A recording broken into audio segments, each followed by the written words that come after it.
¿Quién es el verdadero ser humano? Segunda parte.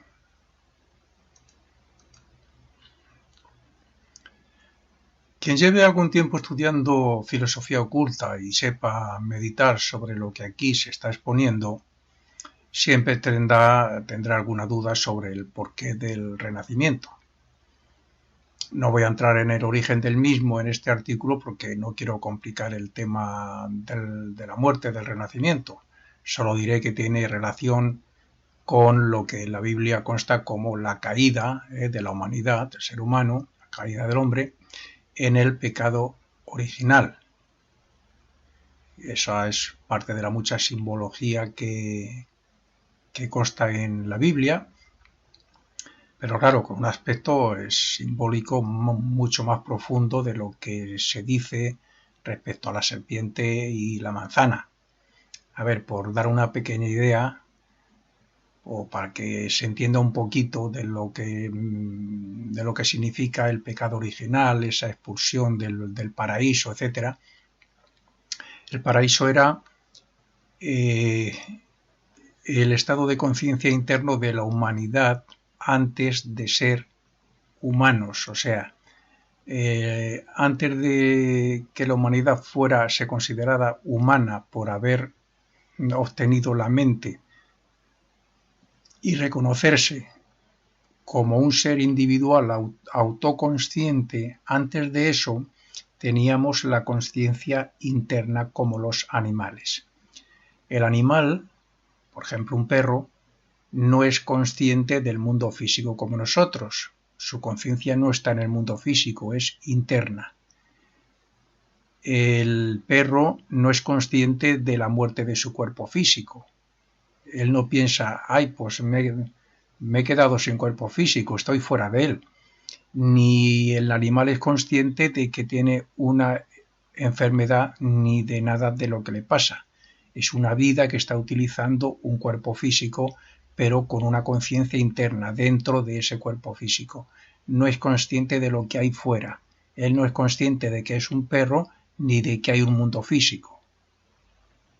Pues bien, la humanidad tuvo una conciencia similar y por lo tanto no conocía el mundo físico y no conocía que tenía un cuerpo físico y por lo tanto no era consciente de la enfermedad, de la muerte, no tenía necesidad de buscar la comida como ocurrió después, ya cuando tuvimos la conciencia fuera, en el mundo físico, teníamos necesidad de buscar comida, éramos conscientes de las enfermedades, de que nos pasaba algo, éramos conscientes de que nuestro cuerpo se moría. Pues bien, antes de eso vivíamos en el paraíso porque no éramos conscientes de todo eso, porque teníamos una conciencia interna. Ese era el paraíso. Cuando el ser humano comenzó a actuar por propia cuenta y a desobedecer las leyes divinas, de ahí que se dice en la Biblia que Dios dijo no comáis del árbol del conocimiento y tal. Bueno, pues ese desobedecer de las leyes divinas nos llevó a desarrollar la conciencia externa, o sea, del mundo físico. Entonces nos reconocimos como seres individuales con un cuerpo físico individual y nos hicimos conscientes del mundo físico y de la necesidad de conseguir comida y por eso pues éramos salvajes porque era el instinto de supervivencia. A partir de ahí comenzamos a ser responsables de nuestros actos y por lo tanto la ley de consecuencia, esta ley del karma, comenzó a actuar sobre nosotros, a castigarnos como efecto de lo que hacíamos, no por castigarnos simplemente, para que aprendiéramos, o sea, para que comenzáramos a evolucionar. Vamos a hacernos una idea de todo esto en los primeros prehistóricos, ¿no? Para que comenzáramos a aprender de las experiencias. Y eso es la salida del paraíso y ese castigo de sufriréis y conoceréis la enfermedad y la muerte, etcétera, etcétera. Pues bien, eso es lo que significa el paraíso y la expulsión, la serpiente, la manzana. Hay otras cosas más profundas que ya no voy a entrar en ellas porque para eso he escrito otros artículos, más exactamente hablando de lo que es la tentación y el comer del árbol del conocimiento. Desde aquella época el hombre ha sido un peregrino en busca de su origen y de lo que perdió su conciencia divina. Al conseguir la conciencia externa de vigilia del mundo físico, perdimos la conciencia divina. El yo superior es un ser celestial con todos los aspectos de su creación, vamos, de su creador. Por tanto, su origen es divino, pero como el niño recién nacido, pues tiene que desarrollar lo que verdaderamente es y tiene. Es decir, su cuerpo, su mente y su voluntad como herramientas que le servirán para mostrar sus poderes como hombre, como ser humano. Volviendo al niño, cuando ese niño nace, no es consciente del mundo físico hasta que no pasa cierto tiempo. Esto es algo progresivo hasta que llega a la edad adulta. Después toma conciencia del mundo físico, progresivamente, repito, desde que nace, aprende a utilizar sus cuerpos y su poder. Los cuerpos son el cuerpo físico, el cuerpo etérico, el de deseos, el mental. Aprende a controlar su voluntad, a desarrollarla, etc. Y a partir de la mayoría de edad, aproximadamente, pues se independiza y hace su vida individual para ser padre y formar una familia. A partir de esa edad aproximadamente, pues ya no obedece lo que digan sus padres. Él ya tiene su propio libre albedrío, su propia voluntad, su capacidad de decisión gracias al razonamiento, etc.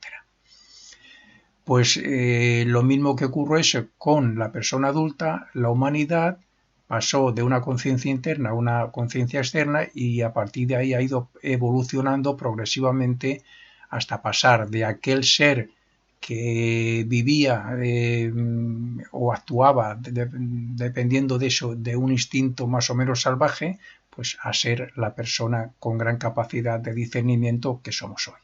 Todavía imperfecto, por supuesto. Estamos desarrollando nuestro cuerpo físico, bueno, nuestra personalidad, nuestra personalidad, que donde entran el cuerpo físico con su vida correspondiente, sus deseos, sus sentimientos, sus emociones, su capacidad de razonar, etc.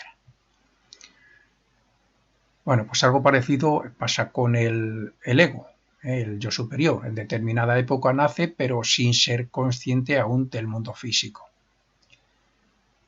A través de la utilización de infinidad de formas y cuerpos, pues pierde su conciencia celestial, como he dicho, y toma conciencia del mundo físico hasta que está preparada para utilizar una mente que le hace individual, como nuestra edad adulta e independencia de los padres. Igual, ¿no? Cuando el ser humano obtuvo la semilla de la mente y comenzó a desarrollarla, a partir de ahí ya se considera un individuo autoconsciente.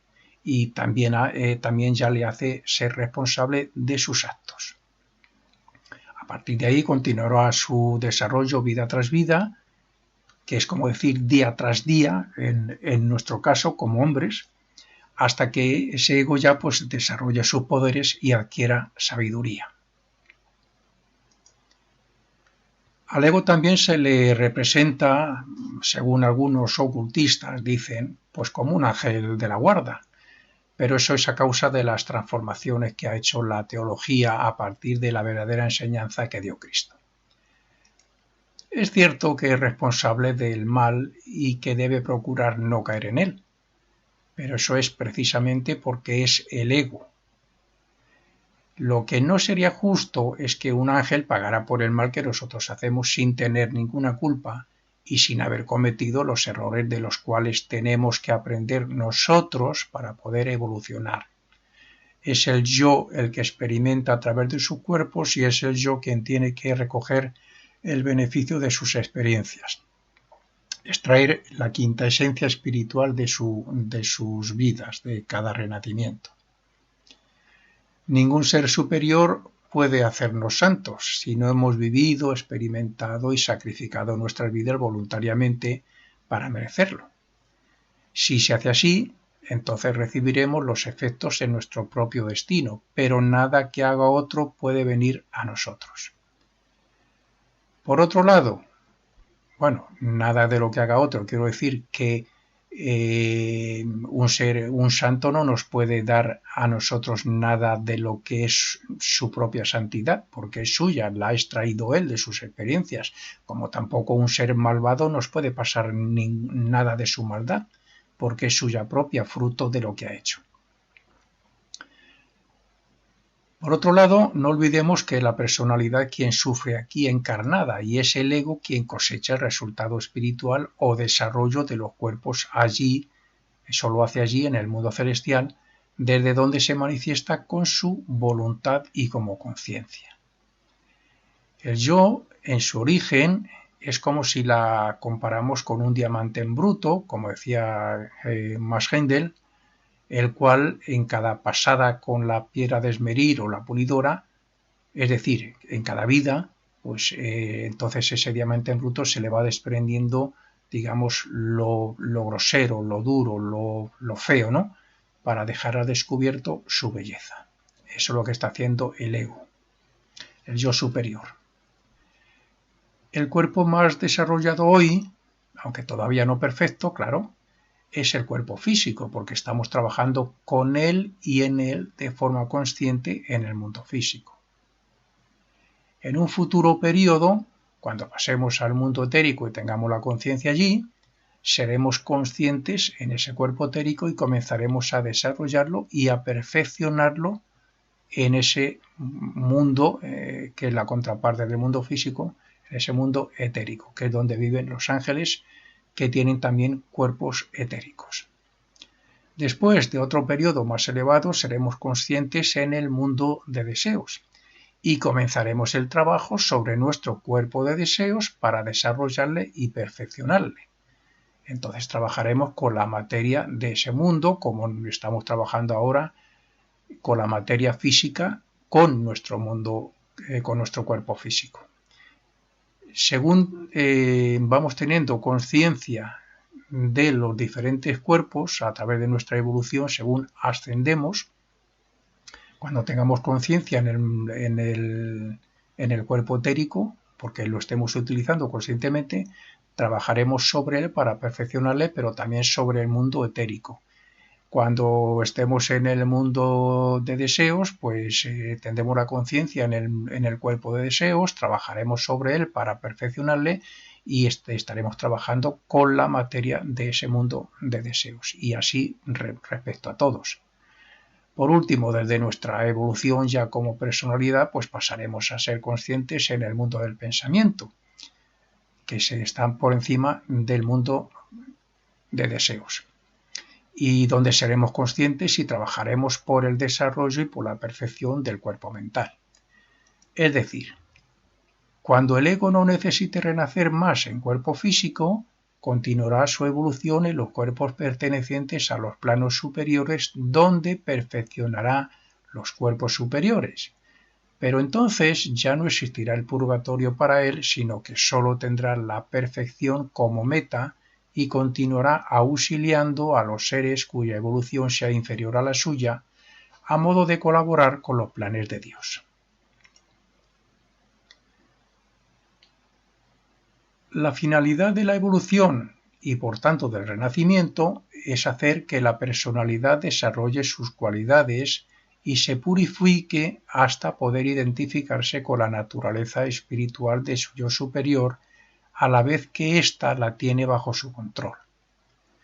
Para ello, cada cuerpo representa y tiene una relación con cada uno de los tres aspectos del yo superior, como una trinidad que es el espíritu, los cuales, por cierto, son estímulos para que la personalidad haga el bien. El hombre ha sido, es y será divino en su esencia, y por tal motivo debe actuar siempre en el bien en pensamiento, palabra y obra, es decir, como si el yo superior estuviera actuando directamente a través de sus cuerpos. Según vaya actuando esta personalidad de acuerdo a la voluntad divina, a la voluntad del espíritu, llegará un momento en su evolución en que sea cada vez más consciente de su yo superior y de su propio mundo. Entonces participará de los bienes celestiales.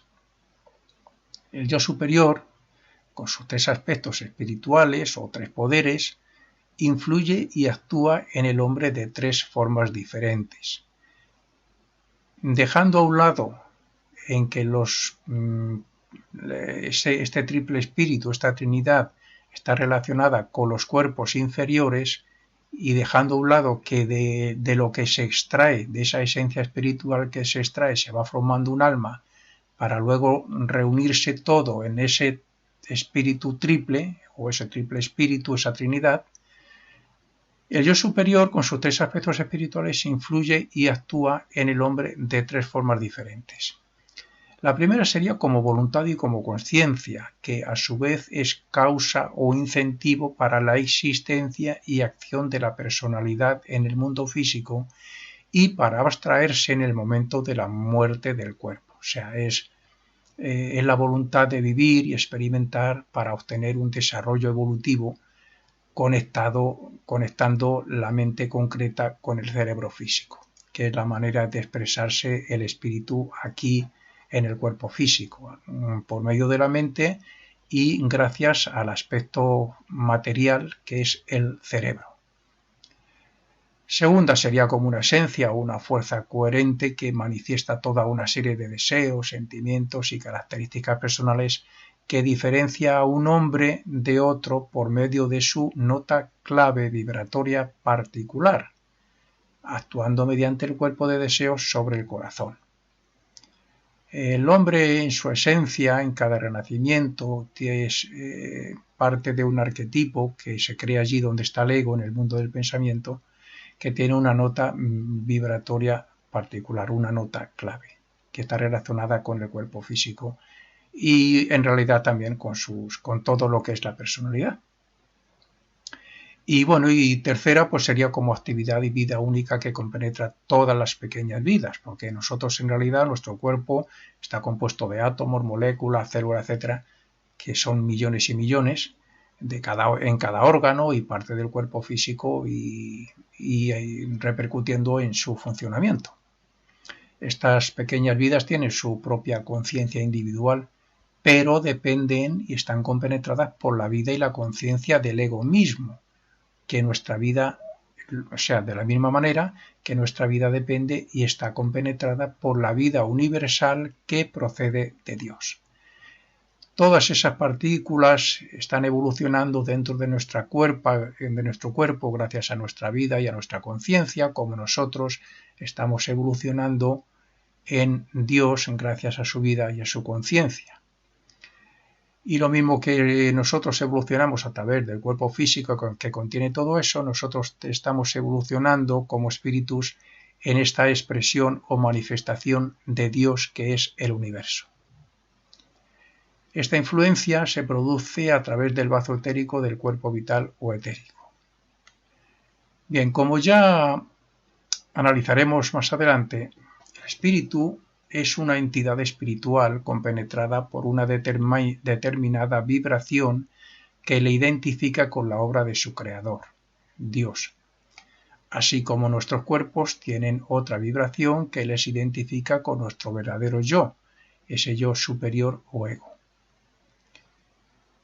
Es una chispa, este yo superior es una chispa, este espíritu o energía vibratoria que, unida a los millones de chispas, son parte y forman el fuego creador, ese fuego divino manifestado en todo el universo, donde nosotros estamos evolucionando. Es en parte consciente de Dios, es consciente de que existen otras chispas y es consciente de sí mismo, por lo cual intenta manifestar, o debería, ese ego desde su propio mundo, a través de nosotros, intentar manifestar el amor de Dios y el amor al prójimo y la personalidad para que, por medio de la experiencia del renacimiento, pueda convertir sus poderes que tiene o tenemos ahora mismo aquí nosotros, son poderes del espíritu latentes, que son en realidad los poderes de Dios, latentes en nosotros, pues hay que convertirlos en poderes dinámicos en la personalidad, en ese ego. Por consiguiente, este espíritu es la personificación de la vida de Dios y renace con la intención de mostrar la naturaleza del Padre Creador y su propósito. ¿Que ahora es difícil que lo expresemos? Bueno, estamos comenzando a evolucionar. Nos queda muchísimo por evolucionar. Estamos ahora en el nivel físico, luego tendremos el etérico, el emocional, el mental y nos quedan varios planos más hasta llegar al propio mundo de Dios. También este espíritu se manifiesta como el principio inteligente o ego capaz de discernir, de distinguir, analizar, elegir, rechazar, etc. Y que como hijo de Dios, pues también es creador por medio de sus cuerpos. Nosotros, como tenemos la conciencia aquí en el cuerpo físico y en el mundo físico, somos creadores con la materia física. Cuando nuestra evolución nos lleve a evolucionar y a tener la conciencia en el cuerpo etérico y en el mundo etérico, pues entonces trabajaremos con la materia etérica. Cuando la evolución nos lleve a alcanzar el mundo de deseos, tendremos la conciencia en el cuerpo de deseos y en el mundo de deseos y estaremos experimentando allí para perfeccionar nuestro cuerpo de deseos y así continuaremos hacia arriba. Como conciencia de Dios, pues este espíritu compenetra los cuerpos y subsiste a su manifestación reaccionando ante las vibraciones externas del medio ambiente. El espíritu no puede manifestarse aún en el común de la humanidad tal y como es en su naturaleza, como no lo puede hacer un voltaje de 200, una bombilla, por decirlo así, de un voltaje de 220 voltios en una bombilla de 125. Él es una voluntad no condicionada. En su esencia ha estado, y aún sigue estando en gran parte de la humanidad, ha estado impedido casi totalmente en sus intenciones de manifestación o expresión por el aspecto animal del hombre. El aspecto, cuanto más atrás en la historia de la humanidad, pues ese aspecto animal del hombre era mayor impedimento para la expresión del espíritu. Actualmente una parte de la humanidad está dominando ese aspecto a través de la razón y el discernimiento, lo que facilita su expresión desde su propio mundo, el mundo mental abstracto, que es donde se sitúa este yo superior. Esto es así porque la voluntad del yo superior se va cristalizando en cada plano o cuerpo según va descendiendo hacia el mundo físico y según se va envolviendo con la materia de los diferentes cuerpos.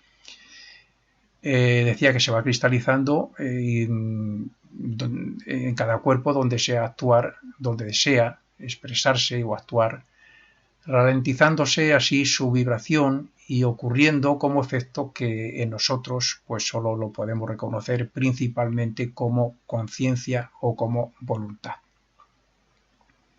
Así es que el yo superior es el libre albedrío espiritual, libre sobre todo en su propio mundo.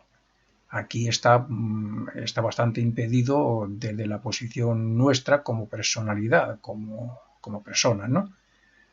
Físicas.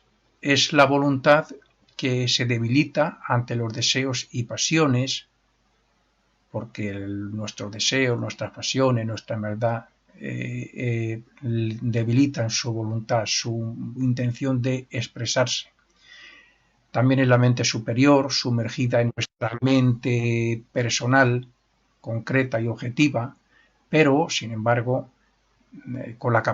tiene la capacidad de afirmarse a sí mismo. Él es el sentimiento de yo que discierne, decide y vence, porque en su naturaleza está la voluntad y la persistencia. La razón o cualidad de pensar y considerar los hechos que se observan y de donde después se deduce y extrae sus conciencias es la herramienta o cuerpo mental, cerebro por decirlo así en el sentido físico y personal, es la herramienta o cuerpo mental del yo superior en la Tierra, creando así y a partir de ahí una hipótesis o idea original. Después de esta inducción, el yo superior comprueba sus hipótesis o ideas por medio de la experiencia y su puesta en práctica. O lo que es lo mismo, deduce y razona los resultados. El ego, o nosotros aquí, para entenderlo mejor, cuando decimos, ay, me ha venido una idea, esa idea procede del mundo del pensamiento donde está el ego. Vamos a decir incluso que nos la envían él para que seamos conscientes de ella, ¿no?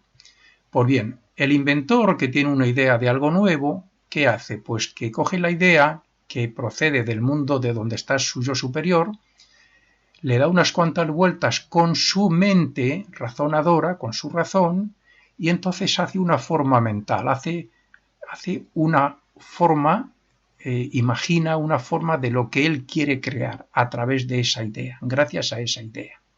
Entonces, luego le acompaña, como es lógico, el deseo de crearla, de darle forma. Le acompaña un sentimiento que puede ser de, bueno, pues el de hacer un bien a la humanidad o a alguien. Y por último, le da vida a esa forma imaginaria que la ha creado a partir de esa idea.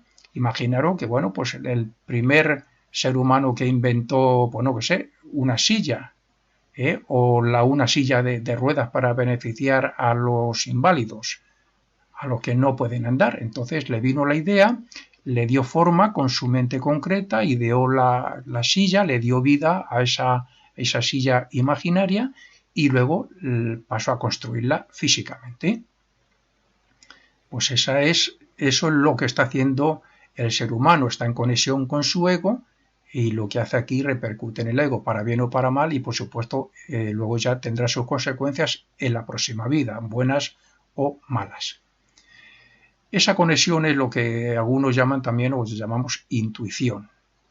También está la profecía y otras cosas, ¿no? La verdadera intuición es una de las facultades del espíritu. Y deberíamos reconocerla mientras estemos dominados por los deseos, sentimientos y pasiones del aspecto inferior del cuerpo de deseos. Para oír esta manera de hablar del ego debemos aquietar los sentidos, discernir entre lo bueno y lo malo, entre lo verdadero y lo falso, e imponer la razón sobre el aspecto más bajo del cuerpo de deseo, del cuerpo emocional, la parte más animal del ser humano, que viene desde la prehistoria. Quien vence el aspecto terrenal en el hombre lo suficiente como para percibir la luz de su ego, reconoce intuitivamente la verdad y cometerá pocos errores de juicio. Este mismo hecho en las personas más desarrolladas se traduce como profecía e inspiraciones divinas. A partir de ese grado de desarrollo espiritual, el hombre se va familiarizando con su verdadero yo hasta que, como iniciados, se ven cara a cara. Esa es la evolución que está haciendo el ego a través de sus renacimientos, en esas personalidades, en esos cuerpos físicos y con su mente. Cuando ya se alcanza un nivel espiritual determinado, que ya llegamos al grado de iniciado, un ser que hace muy poco mal y por el contrario mucho bien, entonces este iniciado se levanta sobre la muerte y se une a Cristo para solo renacer siendo consciente, o sea, actuando como, siendo consciente de su yo superior, manifestando sus poderes aquí en la tierra. Cuando digo se une a Cristo, quiero decir, Cristo vino a demostrar que la muerte no existe. Por lo tanto, cuando el iniciado alcanza su autoconciencia en los mundos superiores, para él, abandonar el cuerpo cuando éste muere no es muerte, puesto que él sigue existiendo exactamente igual que aquí, aunque no tenga cuerpo físico, pero él es el mismo, sigue existiendo y haciendo lo que quiera. Y tiene la capacidad de, por ejemplo, como hizo Cristo, de presentarse ante los demás con un cuerpo etérico y demostrar que él sigue estando ahí y que tiene la misma forma que tenía aquí. Por lo tanto, para él la muerte no existe. Existirá la muerte del cuerpo físico porque él lo ha abandonado. Pero él, como conciencia, para él la muerte no existe. Mientras estuvo renaciendo, pues estuvo sacrificado. Ahora ya cuando se llega a ese nivel de espiritualización, pues ha obtenido la unificación y no necesita ya renacer. La necesidad imperiosa que muchos cristianos tienen de aspirar a unirse a Cristo o a Dios, su anhelo por lo divino, no es otra cosa que la expresión del desarrollo interno obtenido por medio de muchos renacimientos, esfuerzos y sacrificios.